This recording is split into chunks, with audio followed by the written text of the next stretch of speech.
सर्वप्रथम आपल्या सगळ्या पत्रकार मित्रांचा मी आभार मानतो। अगदी शॉर्ट नोटीसवर अगदी कमी वेळामध्ये तुम्ही सर्वांनी या प्रकरणाची सत्यता समजून घेण्यासाठी मी जे तुम्हाला साथ घातली, जी हाक दिली, त्याच्यासाठी तुम्ही अत्यंत कमी वेळेमध्ये या प्रकरणाची सत्यता समजून घेणं गरजेचं आहे, त्याला जे प्राधान्य दिलं त्यासाठी सगळ्या पत्रकारितेच्या क्षेत्रातल्या सगळ्या पत्रकार मित्रमैत्रिणींचा मी आभार मानतो। मी चैतन्य महाराज वाडेकर, गेल्या अनेक वर्षांपासून वारकरी संप्रदायाचा प्रतिनिधी, संत साहित्याचा अभ्यासक, या नात्यानं कीर्तनकार म्हणून संबंध महाराष्ट्राच्या राज्य पातळीवर किंबहुना राज्याच्या बाहेरही वारकरी वाङ्मयाचा आणि संत साहित्याचा प्रचार करतोय। प्रचंड प्रतिसादामध्ये एक युवा वर्गाचं प्रतिनिधित्व करण्याची जी संधी मला युवा वर्गाने दिली आणि जे प्रेम मायबाप जनतेकडून मला एक संत साहित्याचा अभ्यासक म्हणून मिळते, जो श्रोता मी मिळवलेला आहे, तर हा श्रोता पाहता आणि वारकरी संप्रदायाचं प्रतिनिधित्व पाहता माझी सुद्धा एक नैतिक जबाबदारी त्या ठिकाणी उरलेली बघायला मिळते।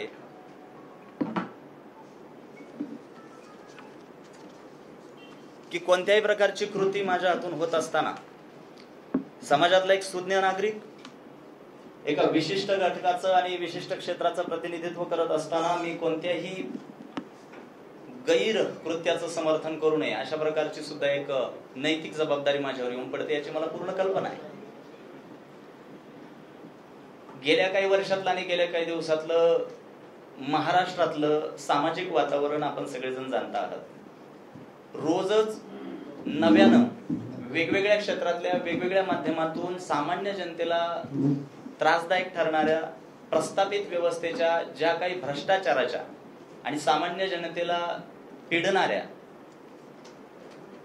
ज्या काही चुकीच्या भ्रष्टाचाराच्या गोष्टी रोजच समाजात वेगवेगळ्या स्तरातून बाहेर पडतात। या सगळ्या गोष्टी आणि बातम्या ऐकून आपलं मन उद्विग्न होतच असेल, अगदी तुमचं सुद्धा। आणि वारकरी संप्रदायाचं प्रतिनिधित्व करत असताना एक संत साहित्याचा अभ्यासक या नात्यानं जेव्हा मी युवा वर्गाला संबोधित करतोय, मार्गदर्शक या भूमिकेतून विचार मांडत असतो, तेव्हा माझ्यावर सुद्धा एक सामाजिक जबाबदारी येऊन पडते की मी सुद्धा समाजातल्या कोणत्या विशिष्ट घटकाला त्रास होत असेल, कुणी त्यांची मुस्कटदाबी करत असेल, प्रस्थापित व्यवस्थेच्या नावाखाली त्यांच्या आधाराने कुणी गळचेपी सामान्यांची करत असेल, तर माझ्यावर ती सुद्धा जबाबदारी की त्यालाही मी वाचा फोडली पाहिजे।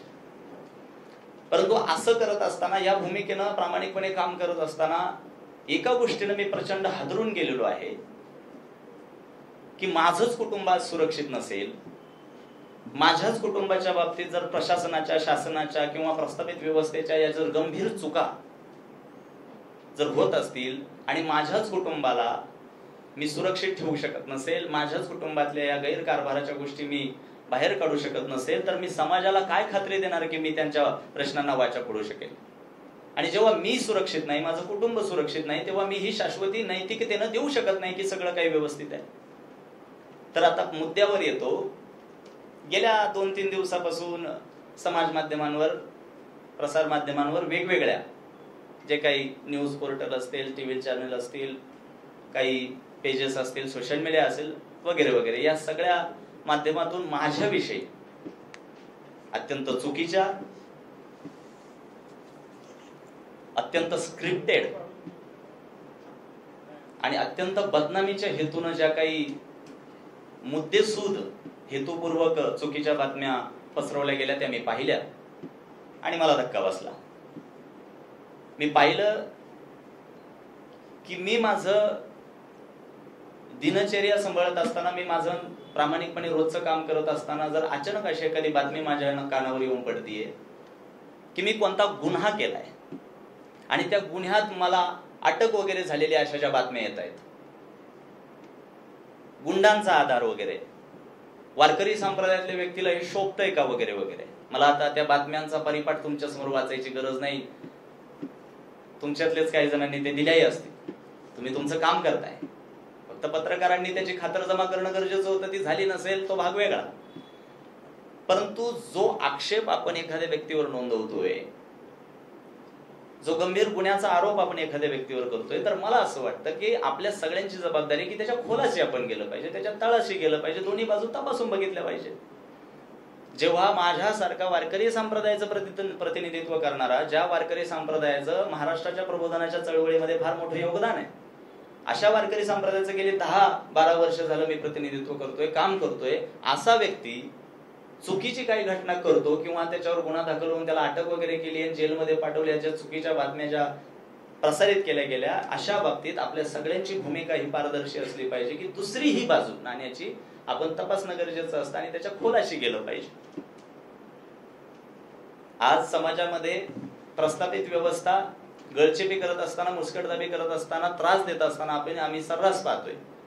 पण एक गोष्ट जी आज आपण सगळ्यांसमोर मांडण्यासाठी इथं जमलोय, त्या गोष्टीला मी आता हात घालतोय.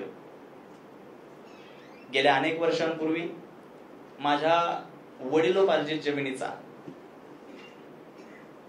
एका व्यक्तीशी व्यवहार झाला. त्या व्यक्तीचं नाव आहे सचिन प्रकाश भन्साळी. त्याच्या वडिलांचं नाव आहे प्रकाश भन्साळी. आणि त्या व्यक्तीशी जो व्यवहार झाला जमिनीचा, तो होता 220 फुटांचा. आता 220 फुटांचा कायदेशीर व्यवहार झाल्यानंतर या सचिन प्रकाश भन्साळी नावाच्या बिल्डरनं 220 फुटांच्या ऐवजी 230 फुटांचा बेकायदेशीर ताबा आम्हाला धमकावून घेतला. आय रिपीट, 220 ऐवजी 230 फुटांचा ताबा या भन्साळी कुटुंबियांनी आम्हाला धमकावून घेतला.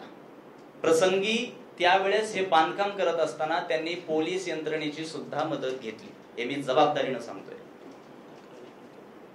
आता पोलीस व्यवस्थेमध्ये किंवा पोलीस बंदोबस्तात अशी बांधकामं दुसऱ्याच्या वडिलोपार्जित जमिनीत होऊ शकत नाही, इतकं प्राथमिक ज्ञान कायद्याचं मला सुद्धा आहे. आणि तदनंतर मी पोलीस तक्रारी केल्या, ज्या मी करायला हव्यात. त्या पोलीस तक्रारी केल्यानंतर मला अपेक्षित होतं की माझ्या तक्रारींवर कारवाई व्हावी, जशी काल पटकन झाल्याचं दाखवलं जात आहे. पण कदाचित पोलीस यंत्रणा त्यावेळेस एवढी प्रामाणिक नसावी, अगदी काल झालेली दिसते. गेली अनेक वर्ष ज्या बेकायदेशीर कामाबद्दल, ज्या बेकायदेशीर बांधकामाबद्दल आणि ज्या अतिक्रमणाबद्दल आणि ज्या मुस्कटदाबी आणि धमकी प्रकरणावर मी तक्रारी सातत्यानं पोलीस स्टेशनला देतोय, त्याच्यावर कसलीही कारवाई पोलिसांनी न करावी. आणि काल यांच्या एका सूचनेवर पोलिसांनी आम्हा वाडेकर कुटुंबियांना बेकायदेशीरपणे चुकीच्या पद्धतीने अक्षरशः डांबून ठेवणं, या प्रकारावर माझा प्रश्नचिन्ह आहे की पोलीस प्रशासन नेमकं काम करतंय कोणासाठी. मी युवा कीर्तनकार चैतन्य महाराज वाडेकर जेव्हा आज राज्य पातळीवर संत साहित्याचा अभ्यासक म्हणून प्रवास करतो, मी समाजाला शाश्वती देणं समजतो की आज समाज सगळा शांतताप्रिय एका दिशेनं प्रवास करतोय आणि शांततेच्या दिशेनं समाज प्रवास करत असल्याची, शांतता प्रस्थापित करत असल्याच्या दृष्टीनं लोकांना ग्वाही देत असताना मला प्रश्न पडतो की जर माझ्याच घराला ही प्रस्थापित व्यवस्था एखाद्या बिल्डरला सहकार्य करून माझ्याच कुटुंबाला सुरुंग लावत असेल, तर सामान्यांचं काय, हा प्रश्न आपल्या समोर आज उभा राहतो.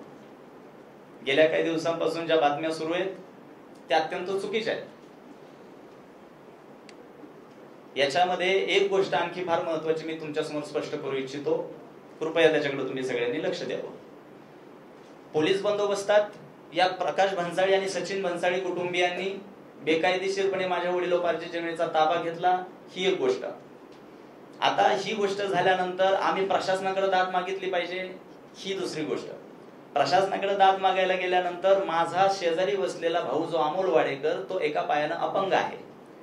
त्यांनी त्याचं संपूर्ण उच्च शिक्षण पूर्ण करून स्वतःच्या भविष्याकडे लक्ष न देता संबंधित घरी घडलेला सगळा बेकायदेशीर प्रकार आणि सगळी जी जमीन लुबाडण्याची घटना ही लोकांसमोर यावी, याच्यासाठी अनेक वर्ष अपंग असून सुद्धा शासकीय कार्यालयांचे दरवाजे ठोठावले, तासनतास त्यांच्या दारात ठिय्या मांडला, प्रशासनाकडे तक्रार दिली. तदनंतर पीएमआरडीए प्रशासनानं जो विकास परवानगी सँक्शन प्लॅन त्यांना दिला होता संबंधित बिल्डरला, त्याच्याविषयी आम्ही तक्रार केल्यानंतर तत्कालीन पीएमआरडीए प्रशासनानं आम्हाला सांगितलं की आम्ही विकास परवानगी देत असताना ही सरकारी मोजण्यांच्या आधारे देत असतो. मान्य केलं.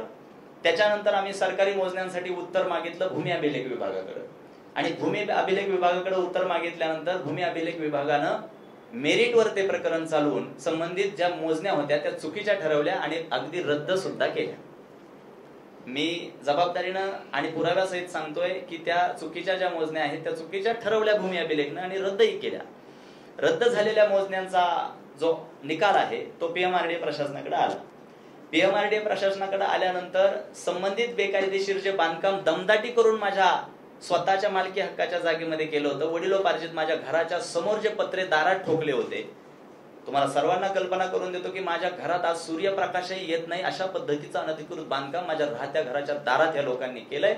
आणि हे सगळं काम करत असताना या बिल्डरला, जो प्रकाश भन्साळी आणि सचिन भन्साळी आहे, या बिल्डरला पोलीस व्यवस्था, प्रशासकीय व्यवस्था आणि त्या संबंधानं महाराष्ट्र शासन सुद्धा कशासाठी नेमकं सहकार्य करतंय आणि ही व्यवस्था नेमकी काम कोणासाठी करते हा माझा जटिल सवाल आहे.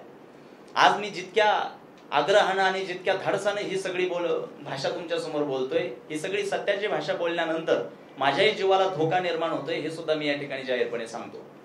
मला अनेक धमक्या आलेल्या आहेत. एक संत साहित्याचा अभ्यासक आणि कीर्तनकार असल्यामुळे मला ऐकणारा जो वर्ग आहे, तर याच्यामुळे आपण केलेली चुकीची कामं लवकर बाहेर येतील आणि म्हणून मला जीवे मारण्याच्या धमक्या येणं, कुटुंबाला मानसिक त्रास देणं आणि आता ही पत्रकार परिषद झाल्यानंतर सुद्धा अनेक प्रसंग माझ्या कुटुंबावर उडवणार आहेत. याची जबाबदारी घेणार कोण? आणि मी माझा विषय आता पूर्ण करतो की भूमी अभिलेखची मोजण्यांची रद्द झालेली जी निकालाची प्रत आहे ती पीएमआरडीए प्रशासनाकडे आली आणि पीएमआरडीए प्रशासनानं संबंधित बेकायदेशीर जे बांधकाम माझ्या वडिलोपार्जित जागेत झालं ते निष्कासित करण्याच्या सूचना आणि ऑर्डर सुद्धा काढली. पीएमआरडीए प्रशासनानं चुकीचं आणि बेकायदेशीर झालेलं जे बांधकाम आहे ते निष्कासित करण्याची सूचना आणि ऑर्डर सुद्धा काढली आणि या गोष्टीला आज जवळपास 1.5 वर्ष पूर्ण होत आहे. आणि एक वर्ष होऊन सुद्धा पीएमआरडीए प्रशासनाच्या त्या निष्कासित करण्याच्या, अवैध बांधकाम पाडण्याच्या ऑर्डरवर अंमल का होत नाही हा प्रश्न मला प्रशासकीय व्यवस्थेला विचारायचा आहे. आज चुकीच्या मोजण्या ज्या झाल्या होत्या त्याही भूमी अभिलेख विभागानं रद्द केलेल्या आहेत.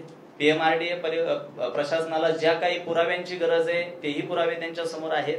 तत्कालीन पीएमआरडीएचे आयुक्त राहुल महिवाल या प्रचंड भ्रष्ट अधिकाऱ्यानं माझ्यासारख्या अनेक परिवारांना त्रास दिलेला आहे. मी जाणीवपूर्वक नाव घेतोय.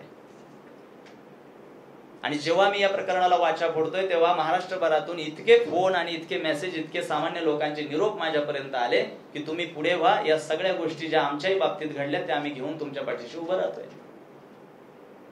तर तत्कालीन प्रशासकीय यंत्रणेत सक्रिय असणाऱ्या त्या पीएमआरडीएचे जे आयुक्त होते राहुल महिवाल यांनी जे संबंधित अवैध बांधकाम जे बिल्डरनी दबाव तंत्र वापरून माझ्या वडिलोपार्जित जागेत केलं होतं ते निष्कासित करण्याची ऑर्डर काढली. आणि तदनंतर संबंधित बिल्डर जो सचिन भन्साळी नावाचा आहे तो समोर येऊन त्या आयुक्तांना एक फक्त साधा अर्ज लिहून देतोय समोर बसून आणि 1 तासात पीएमआरडीए आयुक्त स्वतःच निष्कासित काढल्याचे ऑर्डरचं पत्र रद्द करतात. याला मी समजायचं काय? आम्हाला ती ऑर्डर करण्यासाठी 4 वर्ष लागतात आणि तेच पत्र रद्द करायला पीएमआरडीए आयुक्ताला अर्धा तासही लागत नाही. मग हे प्रशासन काम नेमकं करतंय कोणासाठी? मग नेमकं आम्ही सामान्यांनी, शेतकऱ्यांच्या पोरांनी जगायचं की नाही हा तर शासनाने या ठिकाणी प्रश्नाचं उत्तर द्यावं. की आम्ही जगणंच सोडून द्यायचं का? गेल्या काही दिवसांमध्ये प्रसार माध्यमांवर सातत्यानं एक स्क्रिप्ट वाचली जाते की महाराजांना हे शोभतं का? अरे आमच्या कबळी बुक्का जरी असला, गळ्यात तुळशीची माळ जरी असली तरी त्या दुसऱ्या नाण्याची बाजू अशी की आम्ही एकीकडे तुकोबारायांचे वारकरी जरी असलो तरी दुसरीकडे छत्रपती शिवरायांचे धारकरी सुद्धा आहे. की ज्या तुकोबारायांच्या साहित्याचा आम्ही प्रचार आणि प्रसार करतोय, वाङ्मय प्रसारित करतोय किंवा अभ्यासक आहोत, ते वाङ्मय आम्हाला स्पष्ट असं सांगते की भले तरी देव काशीची लंगोटी, नाठाळाची माता हनुकाठी. की जर आपल्या कुटुंबावर, आपल्या न्यायिक हक्कांवर कोणी गदा आणत असेल, मुस्कटदाबी करत असेल, गळचेपी करत असेल आणि दबाव तंत्राचा वापर करून तुमचं आयुष्य कोणी उद्ध्वस्त करत असेल तर तुम्ही तुमच्या खांद्यावर असलेल्या भगव्या पताकेचा दांडकं वापरणं सुद्धा त्या ठिकाणी गरजेचं आहे, हे मी स्पष्ट सांगतो. हा जो सचिन भन्साळी आणि प्रकाश भन्साळी नावाचा बिल्डर परिवार आहे, या परिवारावर तालुक्यातल्या वेगवेगळ्या पोलीस स्टेशनवर गंभीर स्वरूपाचे गुन्हे दाखल आहेत. चोरीचा गुन्हा आहे, फसवणुकीचा गुन्हा आहे, बनावट कागदपत्रांचा गुन्हा आहे. वेगवेगळ्या पोलीस स्टेशन मध्ये गंभीर स्वरूपाचे गुन्हे दाखल या बिल्डर परिवारावर आहे. आणि अत्यंत गंभीर स्वरूपाची गोष्ट आता सांगतोय, सर्वेंद्रियांचं कान करून ऐका पत्रकार मित्रांनो. जेव्हा या प्रकरणाबद्दल महाराष्ट्रभरातल्या जनतेनं मला आवाहन केलं की महाराज सत्य मांडा, आणि जेव्हा ही पत्रकार परिषद घेण्यासाठी मी आज तुमच्या समोर बसतोय, माझ्या परिसरातील चाकण MIDC मधील अनेक शेतकरी परिवार मला येऊन भेटले, आणि त्यातला एक शेतकरी परिवार आज या ठिकाणी उपस्थित आहे, ज्यांचं नाव लोंढे आहे. समोर उभे राहिले. तुम्ही सगळ्यांच्या समोर न घाबरता उभं राहा. हा लोंढे परिवार चाकण MIDCच्या हद्दीतील वराळे गावचा आहे, आणि चाकण MIDCच्या हद्दीतील वराळे गावचा हा लोंढे परिवार मी जबाबदारीने बोलतोय, एका विशिष्ट वेगळ्या जातीचा असल्या कारणानं या भन्साळी कुटुंबियांनी प्रचंड दबाव तंत्र वापरून आज त्यांचं जगणं हराम केलंय, त्यांची जमीनही लुबाडलेली आहे. आणि सचिन भन्साळी आणि प्रकाश भन्साळी कुटुंबियावर या व्यक्तींनी केलेल्या लुबाडणी विरोधात आणि त्रासाबद्दल अॅट्रॉसिटी गुन्हा दाखल केलेला आहे. आता या भन्साळी कुटुंबियांवर अॅट्रॉसिटी गुन्हा दाखल असून सुद्धा कारवाई न होणं, आणि आम्ही आमच्या न्याय हक्कासाठी लढत असताना आम्हाला रात्रभर डांबून ठेवणं, मला प्रश्न पडतो की प्रस्थापित व्यवस्था नेमकं काम करतेय कुणासाठी. पोलीस व्यवस्थेबद्दल माझा निश्चित टोकाचा राग नाहीये, पण पोलीस व्यवस्थेवर प्रश्नचिन्ह माझ्या दृष्टीने असं उपस्थित होत आहे की कोणत्याही प्रकारचा गंभीर गुन्हा माझ्यावर दाखल नसताना मला रात्रभर तिथं डांबून ठेवण्यात आलं.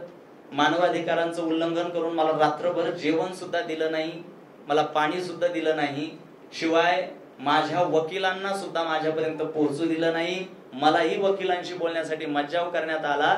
एका धनदांडग्या बिल्डरला, या भन्साळी कुटुंबाला वाचवण्यासाठी आज पुणे शहरातलं नवे महाराष्ट्रातलं संपूर्ण प्रशासन, PMRDA प्रशासन या भन्साळीच्या पाठीशी एक दैवत म्हणून उभं राहिलंय. सामान्यांच्या वतीनं माझा प्रश्न आहे की नेमकं आम्ही शेतकऱ्यांच्या पोरांनी जगायचं की नाही.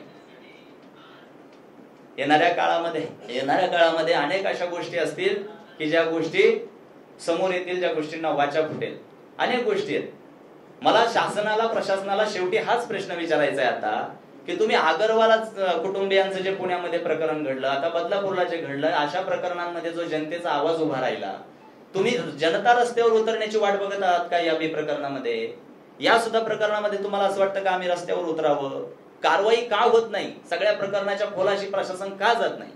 आज महसूल खात्याच्या ऑर्डर्स माझ्या बाजूने आहेत, कोर्टाचे सगळे निकाल माझ्या बाजूने आहेत, वडिलोपार्जित ही जमीन माझ्याच मालकीची आज आहे, ह्याचे सगळे पुरावे कागदोपत्री माझ्या बाजूने असून सुद्धा इतकी मुस्कटदाबी, आणि त्या बिल्डरला वाचवण्यासाठी गेल्या 4 दिवसात माझ्या नावाची बदनामी करण्याच्या हेतून एक जी स्क्रिप्ट सोशल मीडियावर वाचली जाते, याच्याबद्दल आवाज न उठवण्या इतके षंड आम्ही शेतकऱ्यांची पोरं नक्कीच नाही, हे या ठिकाणी मी धाडसानं सांगतो.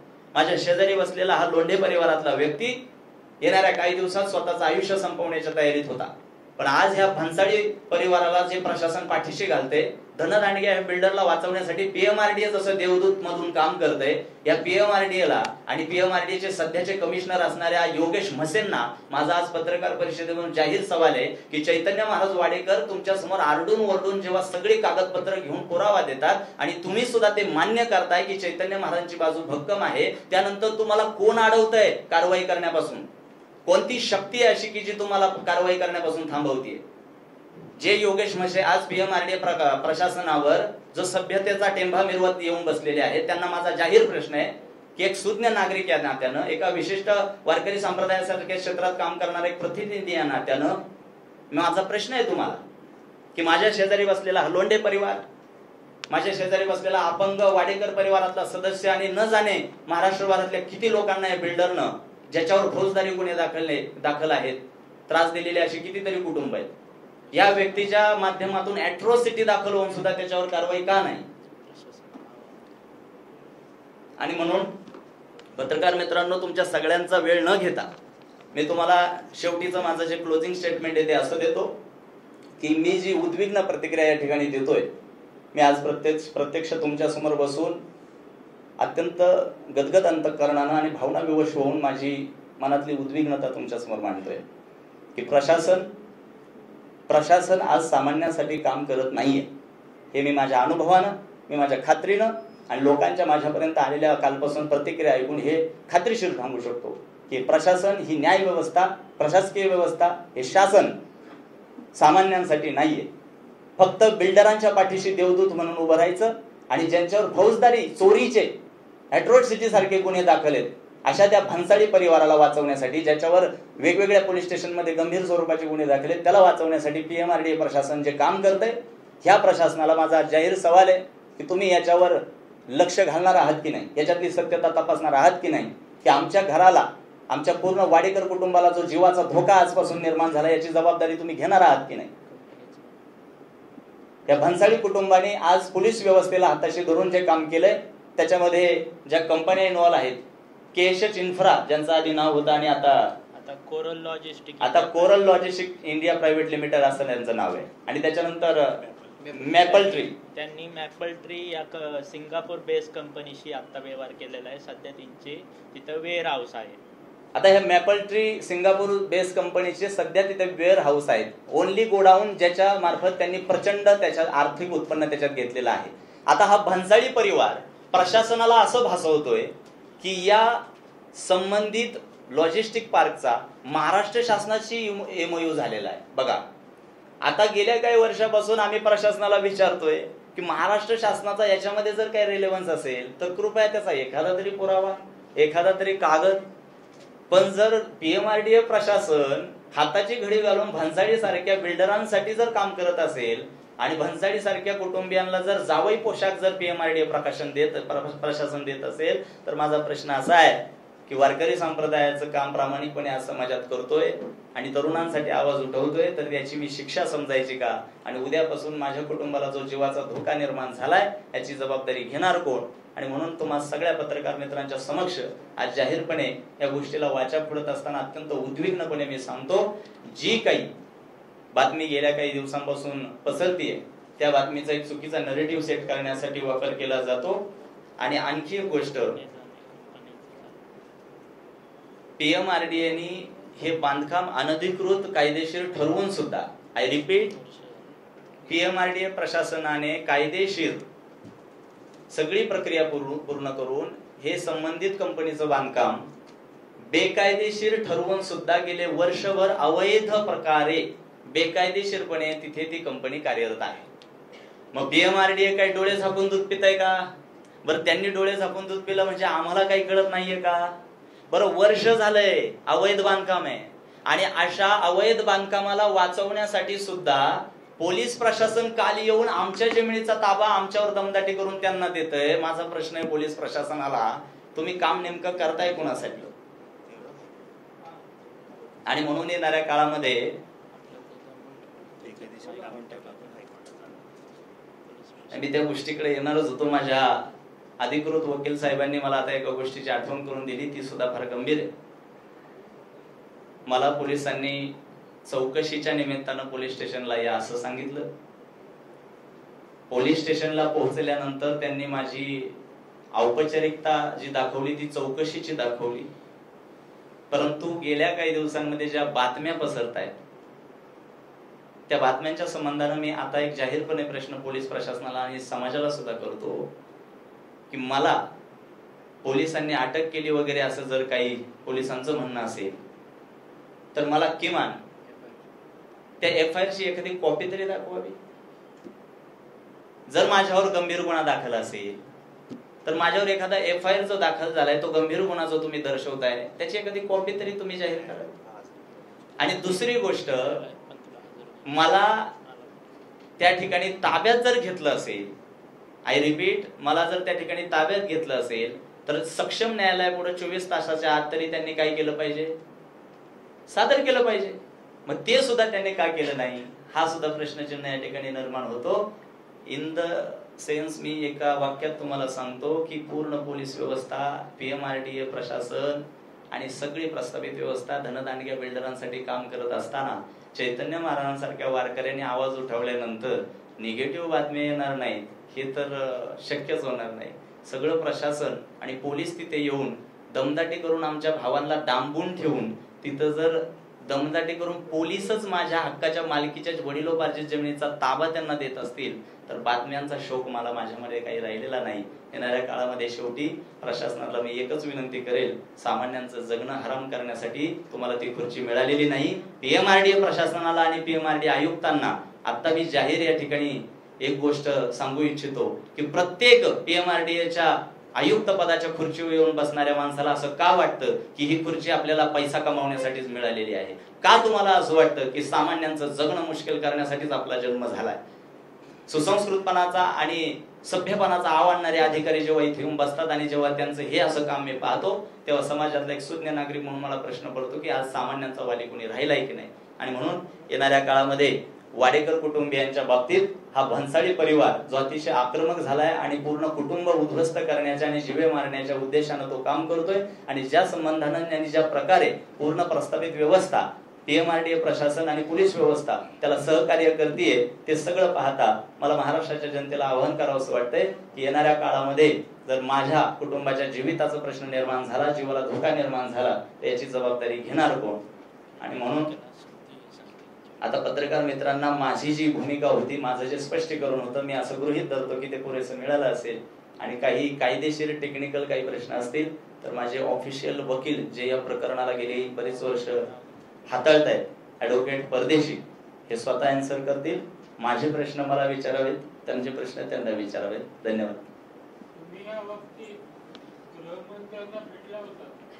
या बाबतीत गृहमंत्र्यांना भेटण्याचा मी पुरेपूर प्रयत्न केला, पण गृहमंत्री मला उपलब्ध झाले नाही. महसूल मंत्र्यांना मी या बाबतीत तक्रारी केल्या, महसूल मंत्र्यांनी मेरिट पाहून निकाल दिला जो की आमच्या बाजूने आहे. आपण मगाशी म्हणालात की आपल्याला धमक्या वगैरे मिळाल्या, हा घटनाक्रम कधीपासून आहे आणि आपण त्याच्यावर संपूर्ण घटनाक्रम 2016 पासून आहे, परंतु तुम्ही जो प्रश्न विचारला त्याची तीव्रता वाढली 2019 पासून पुढे. आम्ही 2019 पासून पोलिसात जातोय सातत्याने, अजिबात नाही. सॉरी,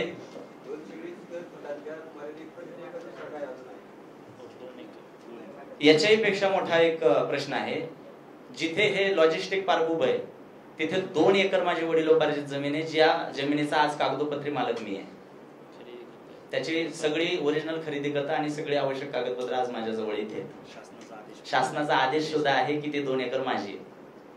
तरी सुद्धा ते अवैध बांधकाम पीएमआरडी काढत नाही, कारण पीएमआरडीचे जावई भन्साळी आहेत. नेमके 3-4 दिवसापूर्वी जे व्हिडिओ आले, मी खेड तालुक्यातला आहे म्हणून हे विचारतो. येस, जे व्हिडिओ आले त्याचा अर्थ काय समजायचा आपणाकडे? म्हणजे आम्ही ते व्हिडिओ पाहिले पत्रकारांनी, त्याच्यावर हा प्रश्न विचारतो. ते व्हिडिओचा अर्थ नेमका आम्ही काय समजतो? त्या व्हिडिओचं एका वाक्यात उत्तर द्यायचं तर तुम्ही मगाशी जसं विचारलं अजून कारवाई काय नाही झाली, हा इतक्या वर्षांचा शेतकऱ्यांच्या पोरांचा उद्वेग समजा. आणि राहिला विषय व्हिडिओचा, तुम्ही सगळ्यांनी नीट तपासून बघा, कोणत्याही व्हिडिओत चैतन्य महाराज नाहीयेत. उद्विग्नता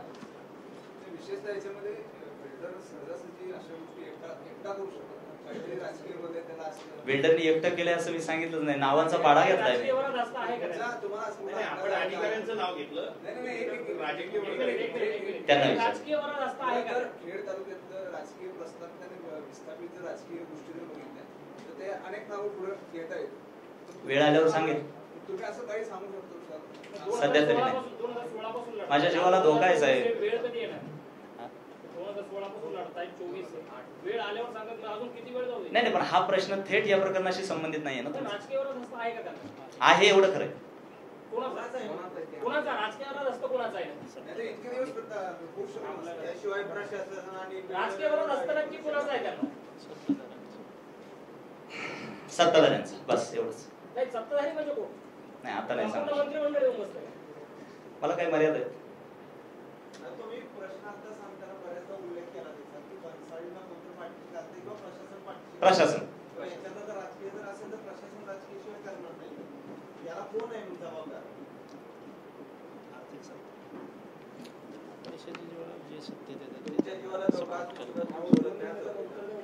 तुमच्या प्रश्नाचं उत्तर देतो. आर्थिक सत्ता. नाव नाही, नाव स्पेसिफिक नाव मला माहित. कसं आहे सर, हे प्रकरण वळवण्याचा प्रयत्न जो चालू आहे त्याच्यामध्ये मला स्पेसिफिक कोणाचं नाव घ्यायचं नाही. मला आहे, सपोर्ट आहे मला महाराष्ट्राच्या जनतेचा. That's why I am here. हा मोठा धनिक असल्यामुळे अनेक राजकारण्याशी संबंध आहे, कुणाचं एकाचं कसं नाव घेतलं? हा सचिन भन्साळी, प्रकाश भन्साळीचे कुटुंबीय आहेत. हे मोठे धनिक असल्यामुळं म्हणजे अगरवाल कुटुंबाशी तुलना होईल पोर्शे प्रकरणात. हो, तुलना अगरवाल प्रकरणाची जी झाली पोर्शे प्रकरणाची आहे ती तसंच. धनिक असल्यामुळं आर्थिक सत्ता आहे, सपोर्ट आहे राजकीय, बस. जिवंत राहिलो तर लढा द्यायचा. पालकमंत्र्यांना व्यक्तिशः भेटलोय. पालकमंत्र्यांना व्यक्तिशः हे प्रकरण पाठ आहे. पालकमंत्र्यांनी तत्कालीन आयुक्त राहुल महिवाल यांना समोर बसवून, आम्हाला समोर बसवून याची चाचपणी केली होती. पालकमंत्र्यांना या प्रकरणाची सत्यता ही माहिती आहे. पालकमंत्र्यांनी याची सत्यता कन्सिडर सुद्धा केली होती. ऍज एक्सपेक्टेड नाही. प्रशासन, सूचना आहेत प्रशासनाला. प्रशासनाला सूचना आहेत शासनाच्या. प्रशासन ऍक्ट करत नाहीये कारण सचिन भन्साळीचे पैसे. शासनाच्याही सूचना आहेत प्रशासनाला, न्यायालयाच्या सूचना आहेत प्रशासनाला. अगदी मेरिट.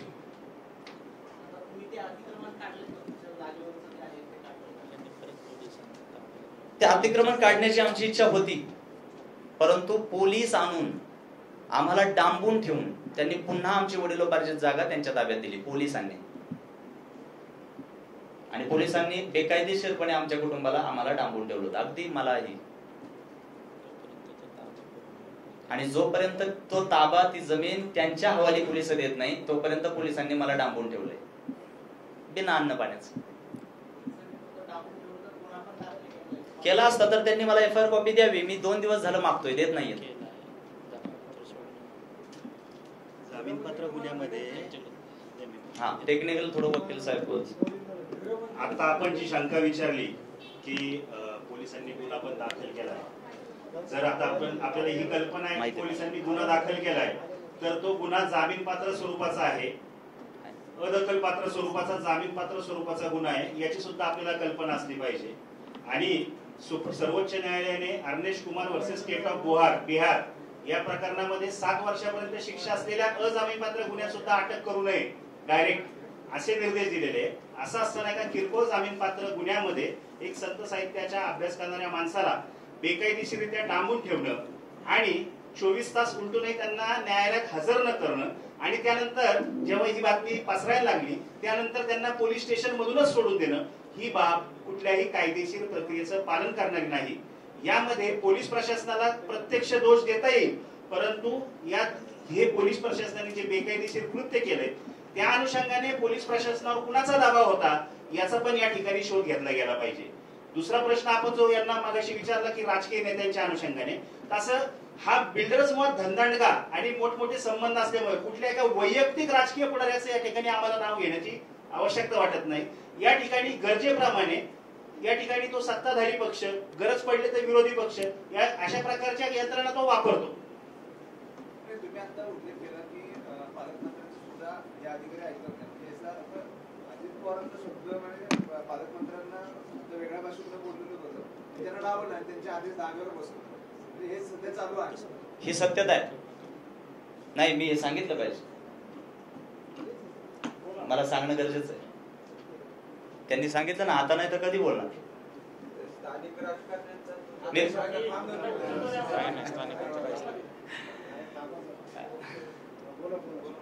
तुम्ही माझ्यासोबत आहात ना? नाही, मी हे जाहीरपणे आणि जबाबदारीने सांगतोय. पालकमंत्री अजितदादा पवार यांना व्यक्तिशः हा विषय माहिती आहे. व्यक्तिशः 2 वेळा त्यांच्या समोर हा विषय गेलेला आहे आणि त्यांनी व्यक्तिशः सूचनाही प्रशासनाला दिलेल्या आहे.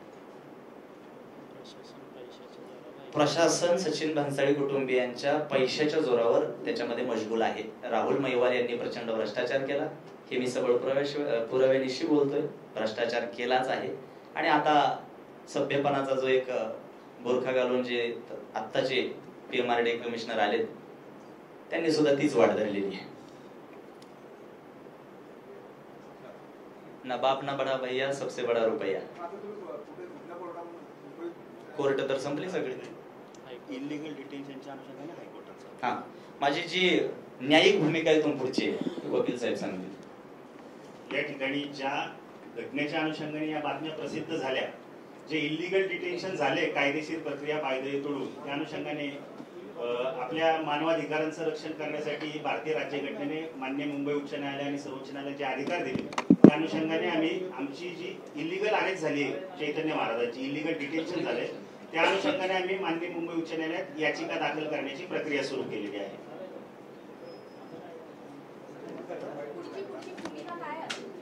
सॉरी, पुढची भूमिका मी तुम्हाला अशी सांगेल सर्व पत्रकार मित्रांना आणि महाराष्ट्रातील जनतेला. गेल्या काही दिवसापासून अनेक प्रसार माध्यमांवर माझ्याविषयी ज्या चुकीच्या बातम्या पसरत आहेत त्याचं स्पष्टीकरण देण्यासाठी मी इथे बसलेलो नाहीये. माझ्या कामातली विश्वासार्हता लोकांना सांगू शकते की मी चुकीचं काम करू शकत नाही. मी प्रसिद्धीच्या मागे लागलेला युवक नाहीये. माझं काम अत्यंत रचनात्मक दृष्ट्या अनेक शिक्षण संस्थांच्या बाबतीत भविष्यामध्ये सुरू आहे.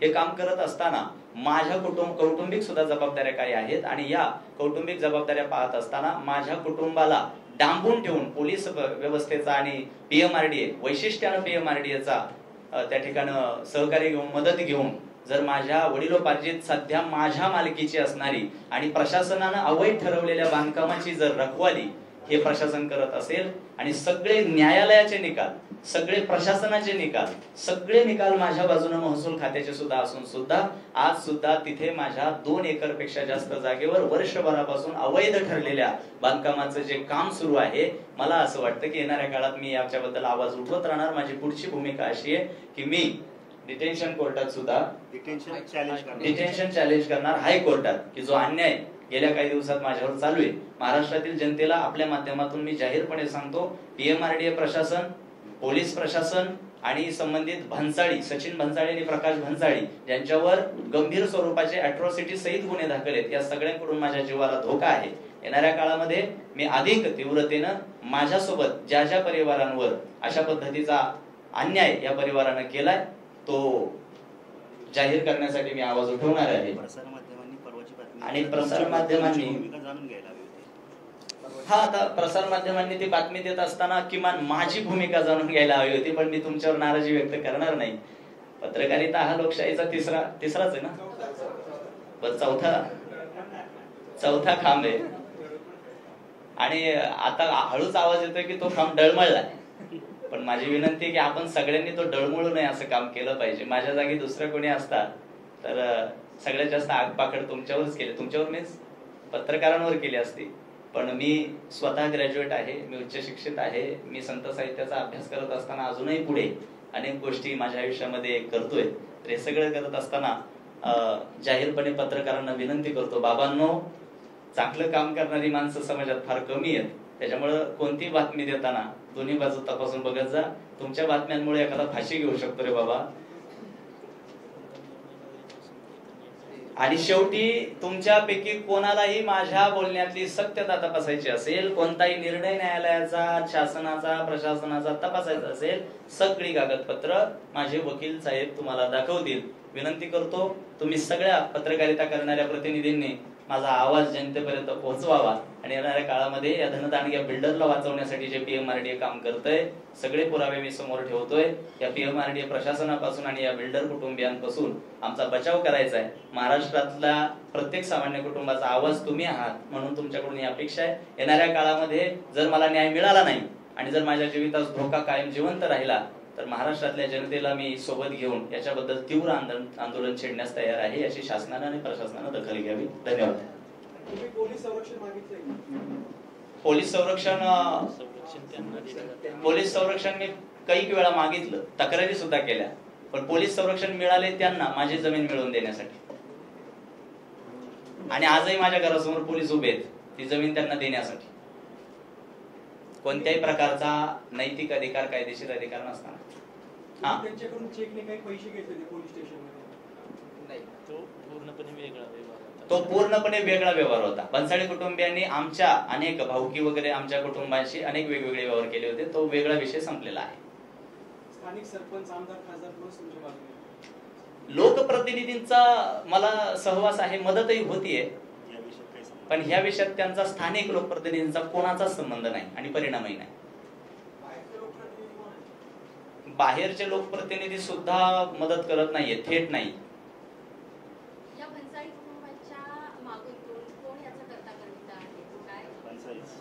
आणि सचिन भन्सळीच्या मागे करता करविता त्याचा बाप प्रकाश भन्सळे. पोर्शे प्रकरणामध्ये अगरवाल कुटुंबासाठी वाढती लोकप्रियता पाहता याच्यामागे आणखी कोणी असू शकतं का असं? मॅडम धन्यवाद, तुम्ही महत्वाच्या विषयाला हात घातला. लोकप्रियता हा जो शब्द आहे, गेल्या 2 दिवसापासून संबंध राज्यभरातून मला माझ्यावर प्रेम करणाऱ्या माझ्या श्रोत्यांचा, तरुण वर्गाचा जो काही निरोप येतोय, फोन मेसेज येत आहेत की महाराज संत साहित्याचे विचार मांडत असताना तुमची लोकप्रियता वाढत चालल्यामुळे कदाचित तुम्हाला धोका असेल. मॅडम, तुम्ही विचारलेल्या प्रश्नाचं समाधान करत असताना मी जबाबदारीनं सांगतो, मी लोकप्रिय मुळात नाही. लोकप्रिय व्हायचीही मला गरज नाही किंवा होण्याची इच्छाही नाही. भविष्यात लोकप्रिय होण्यासाठी माझी धडपडही नसणार आहे. मी प्रसिद्ध होण्यासाठी माझं मुळीच काम नाहीये. मी गेल्या 10 वर्षांपासून संत साहित्याचा अभ्यास करून प्रामाणिकपणे ते विचार मांडण्याचं काम करतोय. लोकप्रियता जर दिसत असेल तर ते लोकांचं प्रेम आहे, जे विचार लोक स्वीकारतायत. आणि प्रसिद्ध महाराज प्रसिद्ध असल्यामुळे चुकीचं काम करतात, ही जी बातमी तुमच्यापैकी कोणी दिली आहे ना, त्यांनी एकदा कागदपत्र तपासावीत. कागदपत्र तपासल्यावर प्रसिद्ध व्यक्तीचं सुद्धा ऐकत नाही तर सामान्यांचं काय, हा प्रश्न तुम्हाला नक्की पडेल. आणि तुमच्या प्रश्नाचं उत्तर, लोकप्रिय असल्यामुळे जर कोणी करत असेल, मला माहिती नाही, तसं काही दिसून आलं नाही, पण जे काही करतायत त्यांना शुभेच्छा. कोणी लोकप्रतिनिधी यामध्ये इन्व्हॉल्व आहे मूळ मुद्द्यावर नाही तसं वाटत, असं नाही वाटत? मदत करतात, मदत करत असतील आपण. तुमचा कुणावरही आरोप नाहीये? राजकीय लोकांवर आरोप, राजकीय लोकांवर आरोप नाहीये माझा. त्यांचा पैसा आणि त्याच पैशाच्या संबंधानं प्रशासन, PMRDA प्रशासन. भन्सळेंना राजकीय कोणी मदत करत नाही? मला अंदाज आहे करतोय, पण मला माहित नाही. मला वाटतंय असतील, मला माहित नाही कोण. मी उद्या मेसेज करतो, कळवून तुम्हाला. शेतकऱ्यांची उद्विग्नता, 4 वर्ष झालं अतिक्रमण काढणं प्रशासनाचं काम आहे. तुमचं बरोबर आहे. त्यांना विचार कमीत कमी किती वेळात काढलं पाहिजे आदेश निघाल्यावर? कमीत कमी प्लीज आन्सर मी. 4 वर्ष झाले सर, तरी म्हणताय पाडू नका. सगळे आदेश तुम्हाला, सगळे कागदपत्र तुम्हाला प्रत्येकाला एक सेट मिळेल एवढे झेरॉक्स काढून आणले. न्यायालयाचे आदेश, महसूल खात्याचे आदेश, शासनाचे आदेश. बातमी आज आणि उद्याच उद्या वाचता वाचता 4 दिवस लागते बातमी जाईल. PMRDA प्रशासन बिल्डर साठी काम करतंय, याची पूर्ण कल्पना या प्रकरणाची पालकमंत्र्यांना सुद्धा आहे. आणि सध्याचे आयुक्त PMRDA डॉक्टर योगेश म्हसे यांना सुद्धा कल्पना आहे की ते बांधकाम अवैध आहे. पूर्ण कल्पना आहे, त्यांनी ते मान्य केलंय. पालकमंत्री काय स्थानिक आमदारांशी बोलले नाही का? अजिबात नाही. स्थानिक आमदार मदत करतात? त्यांच्याकडे गेलो नाही मी. तसा रिलेव्हन्स नाही आहे प्रकरणाचं काही.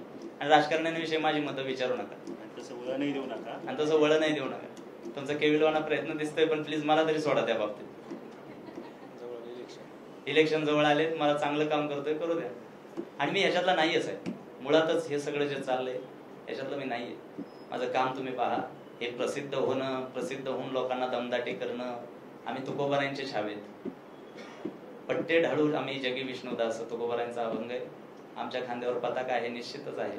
पण जर कोणी नाठाळ चुकीची कामं करत असेल आणि कुटुंबाच्या कुटुंब उद्ध्वस्त करत असेल तर त्या पताकेच्या खाली दांडकं सुद्धा आहे, हे त्यांनी लक्षात ठेवावं. तुमच्या बाजूने वारकरी महामंडळाचं कोण बोलत नाही? वारकरी महामंडळ नाही, वारकरी संप्रदाय. हे वारकरी महामंडळ वगैरे काही संघटना आहेत, मी ऐकल्या. वारकरी संप्रदायाचा पूर्ण पाठिंबा आहे. कारण ज्या पद्धतीचं काम गेल्या काही वर्षातलं माझं आहे, माझ्या कीर्तन आणि व्याख्यानातला विचारातला स्पष्ट वक्तेपणा समाज पाहतोय. गेल्या 2 दिवसांमध्ये आज निम्म्या महाराष्ट्रातला समाज पुण्यात यायला निघाला होता. पण सध्याच्या पुण्यातल्या पोलीस यंत्रणेनं आणि कायदा सुव्यवस्था निर्माण होऊ नये म्हणून काल रात्रीपासून सर्वांना मी सांगतो, येऊ नका. अन्यथा मला प्रचंड जनतेचा पाठिंबा आहे. आणि तुमच्यापैकी सर्वांनी प्रसार माध्यमांवर बातम्या ज्या आहेत त्या बातम्याच्या खालच्या किमान लोकांच्या कमेंट तरी वाचत जा रे बाबांनो. म्हणजे आता वैयक्तिक मी मित्र म्हणून पत्रकारांना सांगतोय, तुम्ही ज्या बातम्या देताना जरा संध्याकाळी झोपताना कमेंट तरी वाचा रे, मग कळलं आपण बातम्या कोणत्या द्याव्या. माझ्याबद्दल जेवढ्या बातम्या सगळीकडे आहेत ना, मी तपासून बोलतोय, अंदाजे बोलत नाही. कमेंट तरी वाचा ना. जनमत काहीच तुम्हाला महत्वाचं वाटत नाही का? लोकांचं म्हणणं काय तुम्हाला महत्वाचंच वाटत नाही का? आपलं घोडं दामटं मी पर्सनली कोणाला टार्गेट करत नाहीये. मुळात विषय असा आहे की पोलिसांच्या DCR मध्ये दिलेलं होतं की सर्व आरोपी अटकेल. FIR कुठे? तो रिपोर्ट येत असतो त्यामध्ये ज्यावेळी तुम्ही म्हणले ना डांबून ठेवलं होतं, त्या बातम्या आल्या, तेव्हा तुमचं एक्सप्लेनेशन जर आलं असतं तर ते थांबले असते. बरोबर आहे ना? बरोबर. विषय काय आहे, तुम्ही पत्रकारांवर ब्लेम करायला लागले असं वाटतं. बरोबर. एक्सप्लेनेशन आलं पाहिजे ना. तुम्ही द्यायला पाहिजे. माझं आलं पाहिजे ना, आलं पाहिजे ना. मला डांबून ठेवलंय ना तुम्ही बोलल्यानंतर तुमच्या येतील ना. सर, मला डांबून ठेवलंय, कसं देणार एक्सप्लेनेशन? ते सांगतो. आणि जर त्यांनी अटक केली, एक मिनिट, जर त्यांनी अटक केली आहे, मला कोर्टात न्या ना, सक्षम कोर्टापुढे तरी नेलं पाहिजे ना त्यांनी मला. इलिगल जे काम झालं ते तुम्ही just आज मांडताय. ओके, हा, म्हणजे पत्रकारावर एलिगन्स नको. हा, ओके, ठीक आहे. आय अप्रिशिएट दॅट की तुम्ही तुमची बाजू सांभाळताय, पण तरी देखील मी पुन्हा बोलतो, बातमी देत असताना दुसऱ्याही बाजू तपासल्या पाहिजे.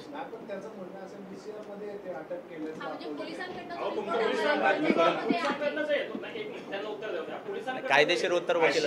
अशी जेव्हा तुम्ही बातमी देत होतोय तेव्हा आपण त्यांची बाजू जाणून घेण्याचा काय प्रयत्न केला आणि त्यांची बाजू त्या बातमीत का दिली नाही याचाही आपण स्वतःला विचारलं पाहिजे. हा प्रश्न विचारताना आज तिसरा दिवस आहे, किती आपण प्रश्न विचारला, किती जणांनी संपर्क केला त्यांच्याशी नाही. त्यांची बाजू जाणून घ्यायला? माझ्याशी संपर्क होऊ शकला नसेल तुमचा, माझ्या कुटुंबियांशी तरी करा ना. तुम्ही जेवढ्या जबाबदारीनं मला पोलीस प्रशासनाकडनं जेव्हा काही अधिकृत माहिती आमच्यापर्यंत पत्रकार म्हणून पोहोचते, तेव्हा आम्हाला पुन्हा वेगळी क्रॉस चेक करणं हे असतं, कारण पोलीस प्रशासनावर अच्छा, म्हणजे तुम्ही म्हणताय दुसरी बाजू तपासण्याची गरज नाही. तपासण्याची गरज आहे. बरं, ठीक आहे, चला, तुमचा विषय एवढाच आहे की आम्ही जे काम केलंय ते पत्रकारितेला धरून केलंय. पोलिसांच्या माहितीनुसार केलं. हा, आणि पोलिसांनी चुकीचं काम केलंय की मला सक्षम न्यायालयासमोरही नेलं नाही. तुम्ही म्हणताय. हो, पुरावेत माझ्याकडे. आपण मांडत नाही तोपर्यंत आम्हाला कळणार कसं? I agreed. आज तुम्ही मांडली, आज गेली ना. आज काय बातमी जाते. नाही, जायची आहे, पाहतो ना काम तुमचं. लाईव्ह चाललंय. आणि तुम्ही माझ्यासाठी ना पत्रकारितेचा चौथा खांब मजबूत ठेवण्यासाठी चैतन्य महाराज सुद्धा उभे आहेत. आणि आपलं नाणं खणखणीत आहे. आणि जर कोणता बिल्डर धनदांडगा आहे आणि PMRD त्याच्या पाठीशी आहे म्हणून शेतकऱ्यांच्या पोरांनी गप्प बसायचं, एवढी लेचेपेचे आम्ही नाही आणि तुम्ही पण नाही. लोकशाहीचा चौथा खांब डळमळायला लागला, ही जी कुजबुज होतीये तो अजून डळमळलेला तरी नाहीये. अजूनही आपल्या सर्वांना भक्कमपणे न्यायिक भूमिका जिवंत ठेवायची आहे. प्रस्थापितांची मुक्तेदारी आपण सहन करायची नाही. आणि आता हे जे एकच स्क्रिप्ट 2 दिवस वाचली जात होती काही विशिष्ट वर्गाकडून, तुम्ही सोडून, महाराजांना हे शोभतं का, महाराजांना हे शोभतं का, आता काय घर द्यायचं त्यांच्या ताब्यात महाराज आहे म्हणून? महाराज म्हणजे भविष्य सांगणारा महाराज नाहीये मी, तुकोबारायांचा वारसदार आहे मी. जगद्गुरु तुकोबारायांची साक्षात्कार भूमी असणाऱ्या आणि कर्मभूमी असणाऱ्या भामचंद्र डोंगर जिथे ते गाव आहे माझं, देहूची पंचक्रोशी आहे. आणि ती माती मला कधी खोटं बोलण्याची नैतिक परवानगी देणार नाही. माझ्याकडे सबळ पुरावे. मी जेवढा आज पोपटासारखा तुमच्या समोर बोलतोय आणि जेवढे एलिगन्स आणि जेवढे आरोप लावतोय त्या बिल्डरवर, शासनाचे आदेश आहेत माझ्याकडे, प्रशासनाचे आदेश आहेत, न्यायालयाचे आदेश आहेत, सूचना आहेत सगळ्यांच्या. गेले 1.5 वर्षापूर्वी जे निष्कासित बांधकाम अवैध ठरवले, निष्कासित करण्याची ऑर्डर आहे ती आहे माझ्याकडे. मग केवळ पैशाच्या जोरावर PMRD काम करतंय, तर आम्ही सामान्य शेतकऱ्यांच्या पोरांनी नेमकं जायचं कुणाकडे? येणाऱ्या काळात न्याय मिळाला नाही तर शासनाला आणि प्रशासनाला मी आज नाईलाजाने या भूमिकेतून उत्तर देतोय की मला महाराष्ट्रातील तमाम युवक वर्गाला सोबत घेऊन तीव्र आंदोलन करावं लागेल. आणि माझ्या जीवाला धोका जो निर्माण झाला या सगळ्यांपासून त्याची जबाबदारी घेणार कोण हा प्रश्न आहे. धन्यवाद. एक मिनिट. एक शेवटचं आवाहन तुमच्या सगळ्या पत्रकारांच्या माध्यमातून. भन्साळी कुटुंबियांच्याकडून संबंध महाराष्ट्रभरामध्ये वेगवेगळ्या ठिकाणी बऱ्याच कुटुंबांची फसवणूक आणि छळ सुरू आहे. तर मी आवाहन करतो की या कुटुंबियांकडून किंवा PMRD प्रशासनाकडून सुद्धा ज्यांचा छळ सुरू आहे आणि त्रास सुरू आहे त्यांनी त्यांचे पुरावे घेऊन माझ्याशी संपर्क साधावा. प्रस्थापित व्यवस्थेबद्दल आणि धनदांडग्यांना वाचवणाऱ्या या अधिकाऱ्यांच्या बद्दल माझं एक तीव्र आंदोलन उभं राहतंय. धन्यवाद.